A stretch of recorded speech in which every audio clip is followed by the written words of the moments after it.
Halo sobat pendengar. Selamat datang kembali di podcast Suara Konstitusi.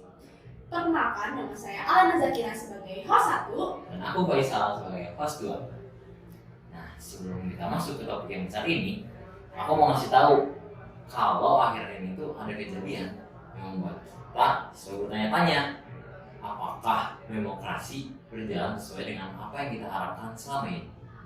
Contohnya nih, beberapa waktu lalu dilaporkan sama organisasi hak asasi manusia internasional bahwa pemerintah kita itu menangani aksi unjuk rasa atau aksi demo itu dengan penangkapan massal. Contohnya nih, waktu tahun lalu ada lebih dari 300 orang yang ditangkap pada saat mereka sedang melakukan demo. Terus ada juga laporan tentang kebebasan pers. Indonesia itu turun peringkat ini tahun ini menjadi posisi ke-127 di dunia. Nah, jadi kalau misalnya kebebasan berpendapat, kebebasan pers, dan hak untuk unjuk rasa aja udah mendapatkan sorotan atau highlight, bagaimana nih dengan kebebasan individu dalam demokrasi kita secara keseluruhan? Bener banget. Karena itu, malam ini kita mengambil tema, yaitu menguji demokrasi, kisah gagalnya kebebasan individu di era pasca kemerdekaan.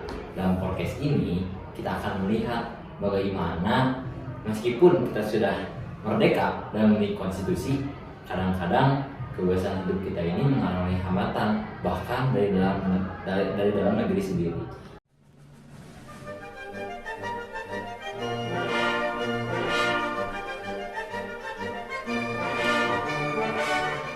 Oke, kita mulai dari masa yang paling awal nih, yaitu masa ketika Indonesia itu baru banget merdeka. Jadi kita sudah bareng bersama narasumber pertama kita, yaitu seorang pengamat sejarah politik, Kak Prinsipia atau Kak Nina. Selamat datang. Halo. Halo. Senang banget aku bisa gabung di sini. Jadi, kalau ngomongin tentang periode ini, orang-orang tuh sering lupa kalau situasi di periode ini tuh benar-benar khawatir banget. Bayangin aja, mereka tuh baru merdeka, tapi udah langsung perang sama Belanda. Terus di negerinya juga banyak faksi politik yang saling curiga. Nah, kalau kita lihat kondisi ini tuh nilai-nilai demokrasinya mungkin aku bisa bilang menjadi korban pertama. Korban pertama ya? Maksudnya gimana sih? Jadi kenapa bisa dibilang korban pertama? Karena di periode ini orang-orang tuh sibuk mikirin tentang bagaimana mereka bisa mempertahankan dirinya dan juga bisa mempertahankan negara. Bukan soal tentang hak individu, apalagi tentang kebebasan berpendapat. Misalnya aja ada peristiwa di Madiun tahun 1948. Di situ ada kelompok yang namanya Front Demokrasi Rakyat atau FDR. Nah, FDR ini dipimpin sama Amir Syarifuddin. Amir Syarifuddin itu merupakan mantan Perdana Menteri. Oh, aku pernah dengar deh, kalau nggak salah dia tuh pernah jadi bagian dari pemerintahan juga nggak sih? Nah iya, setelah dia jatuh dari jabatannya, Amir dan kelompoknya itu punya pemikiran yang mungkin agak ke kiri. Mereka tuh punya pandangan sendiri tentang pemerintah. Pemerintah itu nggak adil. Akhirnya pecahlah konflik bersenjata di Madiun. Nah, tapi masalahnya setelah pemberontakan, banyak anggota FDR yang langsung dieksekusi tanpa hukum yang jelas, termasuk si Amir Syarifuddin itu sendiri. Wah, Dia itu dibunuh atau ditembak pada 19 Desember 1948 gitu. Oh, berarti menteri yang pernah jadi Perdana Menteri aja ya bisa dibunuh gitu aja ya? parah sih itu. Kok bisa Iya. sih? Pokoknya demokrasi pada periode ini tuh kayak belum punya ruang untuk berkembang karena negara tuh masih hidup dalam kondisi darurat militer. Jadi gimana sih kondisi darurat militer? Jadi di negara ini atau di Indonesia pada saat itu masih dominan kekuasaan eksekutif atau militer. Dan akhirnya prinsip kedaulatan rakyat itu cuma jadi kayak tulisan yang ada di atas kertas gitu. Dan itu tuh jadi kayak pola atau kayak kebiasaan gitu nggak sih? Soalnya kayak tiap kali ada krisis, hak-hak individu itu yang selalu dikorbankan duluan. Nah, iya. Dan itu sih sayangnya kalau menurut aku kayak masalah ini tuh bukan cuma ada di periode ini doang, tapi pola itu tuh akan kebawa ke periode-periode setelahnya. Nah, iya bener banget. Sekarang kita masuk ke masa atau era politik Indonesia yang jujur aja itu tuh sering dilupakan orang, soalnya masa itu bentar banget, yaitu masa UUD-RIS atau Republik Indonesia Serikat. Jadi untuk membantu kita mengerti, kita di sini bersama narasumber yang keren yaitu Kak Ratu. Selamat datang Kak Ratu. Hai semuanya, senang bisa ngobrol sama kalian. Nah, kalian tadi nggak salah sih, masa UUD-RIS ini memang agak paradoks. Di satu sisi, kita udah diakui merdeka lewat konferensi meja bundar pada tanggal 27 Desember 1949. Tapi di sisi lain, bentuk negara kita ini malah diatur supaya federal, bukan kesatuan. Tapi bukannya federal itu malah bikin jadi demokratis ya? Karena kan semua daerah itu punya pemerintahan masing-masing. Nah, secara teori sih iya, sistem federal itu bisa demokratis kalau tiap daerah tuh punya kedaulatan yang lahir dari rakyatnya sendiri. Tapi di Indonesia waktu itu banyak negara federal itu dibentuk oleh Belanda, bukan oleh rakyat. Nah, ya contohnya itu negara Pasundan di Jawa Barat dan negara Indonesia Timur. Jadi bukan hasil musyawarah rakyat, tapi hasil politik kolonial. Jadi si Belanda tuh masih kayak pengen punya kekuasaan gitu nggak sih, masih pengen campur tangan, cuman ya beda aja cara dia melakukannya gitu, beda bentuk sih. Nah itu dia, jadi meskipun Indonesia kelihatannya merdeka, sebenarnya masih ada pengaruh Belanda yang kuat banget di struktur politiknya. Dan yang paling jelas itu waktu muncul krisis politik di negara Pasundan pada awal tahun 1950. Gimana sih ya? Iya, yang mana? Kayaknya aku baru denger deh. Jadi waktu itu rakyat Pasundan marah karena pemerintahan mereka itu dianggap kayak boneka Belanda gitu. Boneka Belanda ya? Ya, saat itu wali negara Pasundan Wiranatakusuma itu ditekan mundur karena banyak pejabat yang dianggap itu pro Belanda. Nah, akibatnya muncul unjuk besar menolak sistem federal dan menuntut kembalinya negara kesatuan. Wah, gila sih, berarti itu menarik juga ya, soalnya kayak berarti rakyatnya gitu yang malah sadar daripada elit-elitnya gitu, daripada pejabat-pejabatnya. Kayak mereka yang malah sadar kalau itu tuh nggak benar. Tapi ya, kalau gitu, kenapa pemerintah pusat nggak langsung aja dibubarin aja? Karena jelas-jelas rakyat udah nolak. Iya sih. Pertanyaannya bagus, tapi gak semudah itu. Pemerintahan pusat RIS waktu itu tuh dipimpin oleh Muhammad Hatta, dan dia tuh harus hati-hati banget, soalnya kalau RIS dibubarkan secara sepihak bisa dianggap melanggar perjanjian internasional dan Belanda tuh bisa protes lagi. Makanya proses penyatuan itu tuh dilakukan secara pelan-pelan lewat diplomasi dan tekanan politik. Oh, kayak gitu ya. Jadi sebenarnya tuh demokrasinya tuh setengah hati gitu guys. Jadi kayak dikasih tapi cuma dipegangin ujungnya gitu kan. Iya, jadi bisa dibilang gitu. Dan disinilah letak kegagalan demokrasi periode ini. Nah, karena rakyat gak benar-benar dilibatkan dalam pembentukan struktur negara. Segala keputusan soal pembentukan pemerintahan dan wilayah ini malah ditentukan oleh perundingan luar negeri, bukan oleh rakyat di dalam negerinya. Besar. Iya, padahal kan demokrasi itu ditentukan oleh suara rakyat ya, bukan hasil dari diplomasi. Persis banget, dan akhirnya tuh tekanan publik tuh makin besar, terutama dari Jawa sama dari Sumatera, supaya RIS ini dibubarkan dan Indonesia balik ke Negara Kesatuan Republik Indonesia. Nah, akhirnya pada 17 Agustus 1950 ini RIS ini resmi dibubarkan. Wah, gila, itu kayak sama banget ya sama Hari Kemerdekaan Indonesia. Itu kebetulan apa gimana sih? Pas banget soalnya ya. Iya, itu simbolis banget, seolah-olah rakyat Indonesia itu jadi merdeka dua kali, dan dari penjajahan dan dari sistem politik yang gak demokratis itu.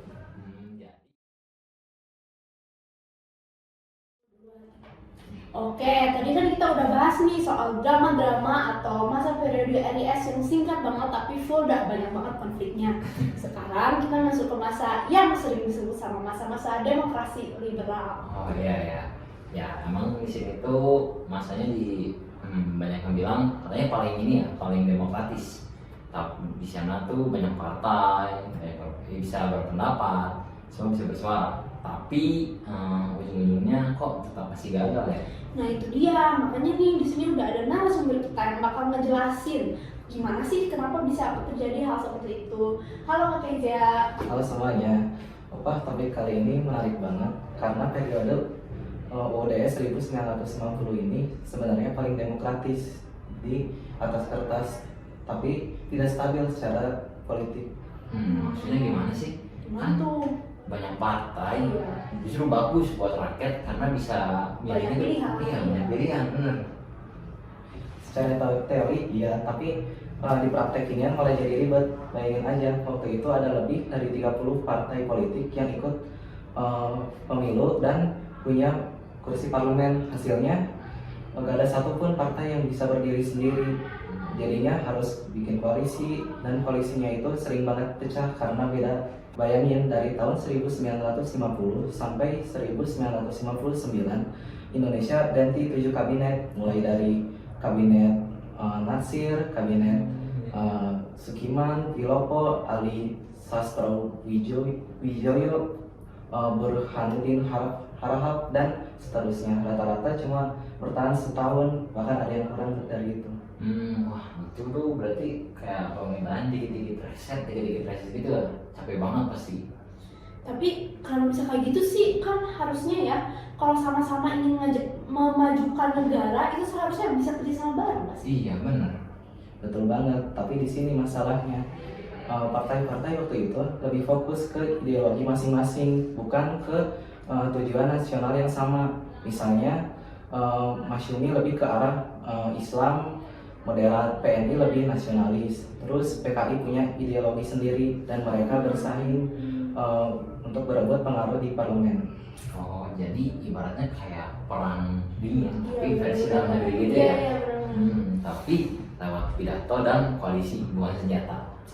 Ya bisa dibilang begitu, dan itu berdampak langsung ke rakyat karena kabinet jatuh bangun, program pembangunannya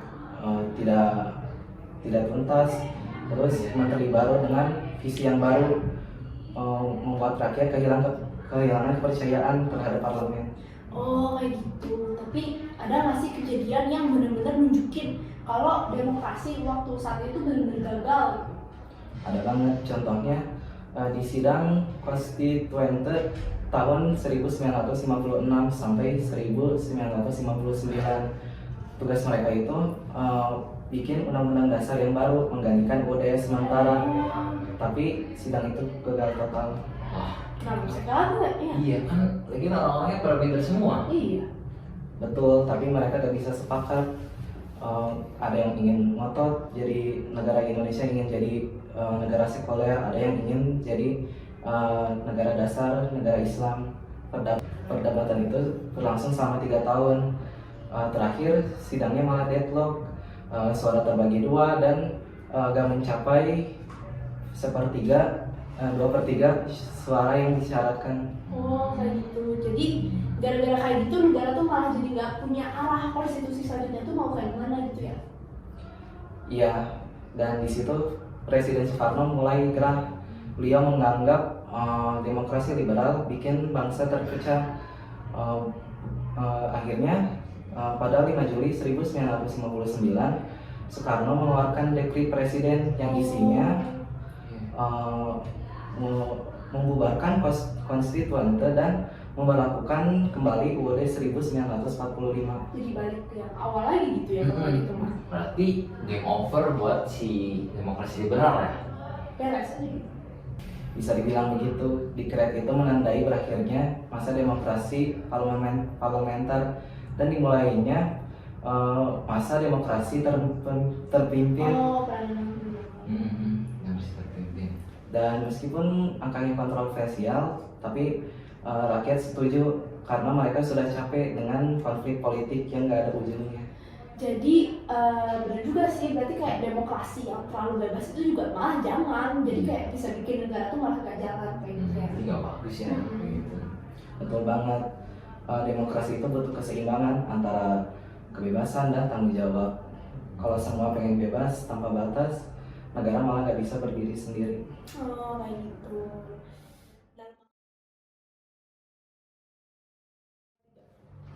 Oke nih, sekarang kita masuk ke periode terakhir dari sejarah demokrasi pasca kemerdekaan. Dimulai tadi dari masa Soekarno, yaitu setelah beliau mengeluarkan dekret presiden di tanggal 5 Juli 1959 yang memberlakukan kembali UUD 1945. Ya, masa yang disebut demokrasi terpimpin ini, tapi terpimpin ya, tapi katanya masih banyak yang janggal ya. Iya, terpimpin padahal. Jadi untuk menjelaskan tentang apa sih demokrasi terpimpin itu, kita menghadirkan narasumber kami yaitu Kak Zevanya. Halo Kak. Ya, halo semuanya. Ya, memang bener. Periode ini tuh emang kontroversial dan menarik banget. Oke, kontroversial menarik. Awalnya kita tahu dipimpin oleh Soekarno dan kita tahu Soekarno lumayan terkenal ya. Tapi Iya dong. dia tuh akhir-akhir demokrasi itu mulai pusat banget ke dia dan lembaga-lembaga eksekutif pemerintahan. Nah, termasuk kebijakan-kebijakannya itu benar-benar mengekang demokrasi, termasuk menekan parlemen dan partai politik yang menentang kebijakan-kebijakan dan pemerintah-pemerintahnya. Tapi bukannya Soekarno itu pahlawan kemerdekaan ya? Harusnya rakyat itu bebas dong. Ya, secara simbolis sih iya. Yang kita dengar di sekolah sih kebanyakan iya. Dia tuh bisa membuat Indonesia merdeka, menyatukan Indonesia supaya menang melawan Belanda. Tapi pada akhir-akhir pemerintahannya, Soekarno itu banyak melawan demokrasi dan bahkan melawan Pancasila. Misalnya, Soekarno itu menggabungkan partai-partai ke dalam konsep Nasakom, nasionalisme, agama, dan komunis. Jadi setelah itu suara rakyat atau kayak suara-suara warga negara Indonesia tuh mulai dibungkam atau jadi nggak boleh speak up kayak gitu ya? Betul banget. Apalagi setelah Soeharto naik, kondisi demokrasinya itu malah makin kayak tercekik gitu, tau nggak? Contoh media, kita tahu sekarang ada namanya majalah Tempo, majalah yang benar kritis banget sama pemerintah kan. Iya. Nah, majalah Tempo ini pernah hilang waktu itu 1975. Kenapa? Karena dimatiin sama pemerintah. Jadi segala hal itu banyak yang dikontrol sama pemerintah. Rakyat-rakyat gak bisa benar-benar mengakses informasi yang aktual. Dan kebanyakan tuh biasanya informasinya emang dari pemerintah. Partai politik juga dibatasin. Dulu kita tahu kan, sekarang tuh banyak banget partai politik. Nah, dulu tuh cuma ada PNI, Promosi, PPP, dan juga Golkar. Sehingga oposisi terhadap pemerintahan ya hampir nggak ada. Dan kalau memang ada yang mau tentang kebijakan-kebijakan pemerintah, pasti kalau nggak ditangkap ya langsung penjara. Penjara ditangkap, serius banget Dan gak sih? di penjaranya itu tanpa proses hukum, jadi lu iya. langsung dimasukin penjara. Wah gila, itu contohnya kayak gimana tuh biasanya? Nah, misalnya mahasiswa-mahasiswa yang dulu suka menentang proyek pemerintahan, misalnya demokrasi atau aktivis-aktivis, itu banyak yang ditahan tanpa proses hukum. Dan yang paling panas tuh waktu itu pas kejadian setelah G30 SPKI, di mana itu tuh ribuan orang, dan di ribuan itu yang tercatat ya, mungkin lebih banyak lagi yang kita nggak tahu. Banyak yang langsung ditangkap, dipenjara, dan bahkan dibunuh. Contoh misalnya kan pasti pernah dengar Petrus kan? Ya. Pada Bang Serius. Nah itu tuh terjadi di sini. Ini tuh untuk sekali lagi menutup dan mengekang demokrasi dan kebebasan bersuara. Oh iya, aku juga pernah dengar tuh Timur Tengah bukan sih? Ya betul. Dan seperti yang kita tahu pada tahun 1975 Indonesia itu menyerang atau invasi Timor Timor. Nah di situ tuh banyak banget pelanggaran HAM, banyak orang yang dibunuh, disiksa, banyak genosida. Banyak ceritanya sih tapi Iya, dan bahkan salah satu yang kita bisa dibilang pelakunya, salah seorang jenderal di sana itu Bapak Presiden kita sekarang. itu kacau sih. Kacau. Ngeri juga ya kalau dipikir-pikir. Dari kebebasan dibatasi dari era Soekarno sampai ke masa Soeharto yang benar-benar ke otoriter gitu. Nah iya, di periode-periode ini tuh rakyat itu benar-benar dikorbanin demi kekuasaan pribadi dan juga stabilitas formal. Memang sih di saat itu tuh memang bisa dibilang Indonesia tuh, mungkin kalau misalnya kalian tanya orang tua kalian yang hidup di tahun 70-an, 60-an, 80-an, Mereka mungkin bilang aman di Indonesia dan mungkin dibilang stabil dan ekonominya itu lumayan pesat. Tapi ya nggak juga sih, akhir-akhirnya juga terjadi krisis 98 banyak dan ujung-ujungnya tetap demokrasi dan hak rakyat yang dibungkam. Jadi ya ujung-ujungnya nggak berhasil. demokrasi tidak diterapkan gitu ya, seperti itu. Oke teman-teman, setelah membahas perjalanan demokrasi Indonesia tadi dari periode pertama sampai keempat, kita bisa melihat nih satu hal yang penting dan satu hal yang harus kita terapin sekarang. Demokrasi itu bukan cuma tulisan di Undang-Undang Dasar, tapi harus dijalankan secara nyata dan kita sebagai rakyat itu harus menjaganya dan juga bisa supaya nanti hak-hak kita juga terjaga kayak gitu. Ya betul banget. Dari Soekarno hingga Orde Baru kita bisa lihat itu berbagai kegagalan dalam sistem demokrasinya, seperti penindasan politik, kebijakan tidak stabil, lalu pembatasan kebebasan pers hingga penahanan aktivis. Wah itu parah sih. Dan jika kita melihat kondisi pasca reformasi itu tuh banyak banget kemajuan yang emang terjadi kayak sekarang nih. Kebebasan pers itu lebih terbuka, terus partai politik itu jadi lebih banyak, hak-hak sipil juga hak-hak kita sebagai warga negara itu juga lebih dihargai. Tapi cerita-cerita sejarah ini tuh tetap menjadi pengingat penting bahwa demokrasi itu rapuh guys. Kita tuh harus tetap kritis, terus mengawasi pemerintah dan juga memastikan hak rakyat itu tidak diabaikan.